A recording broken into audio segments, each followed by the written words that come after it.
Okay, you got malaria. Yeah, malaria is a terrible thing, and it's an extremely deadly disease. It's a parasite. You get it from mosquitoes, and it basically eats your red blood cells. I'm not a medical type, but that's my best understanding of what happened. Well, I was out in a little town on the Niger River called Narasaba, up in the northeastern corner of Guinea. And I had come down with malaria. I didn't understand what it was at the time, but I started feeling cold and weak and shaky. And I just tried to sweat it out. I had my lady friend at the time with me, and she took very good care of me, but it was clear it was deteriorating rapidly.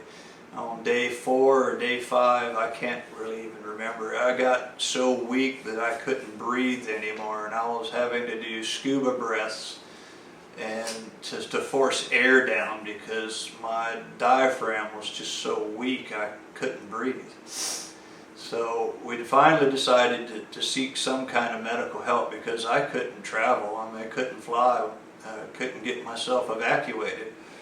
So we took off up the road and found a hut in one of the local villages that had an MSF or Médecins Sans Frontières sign, and we stopped and we go in and I start getting examined, and this old bush doctor looks me up and down and then looks at my girlfriend, and my girlfriend was exquisitely beautiful, and he says, without missing a beat, you do not have malaria, you have syphilis, and I need to examine your girlfriend's private parts.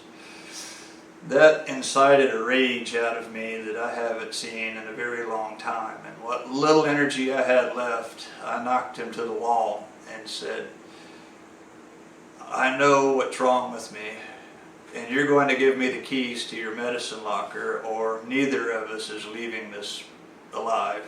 And he promptly dropped everything and took off. And we ended up sticking an IV with mixed full of quinine, an old but tried and true malaria remedy. And all I could remember then was passing out.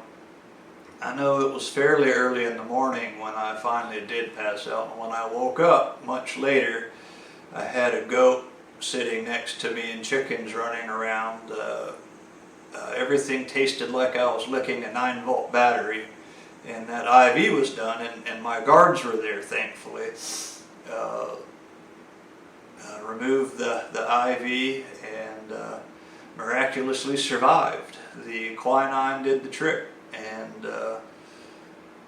to this day I'm still very angry at that particular bush doctor, and it would be best if we never cross paths again. And that's the malaria story.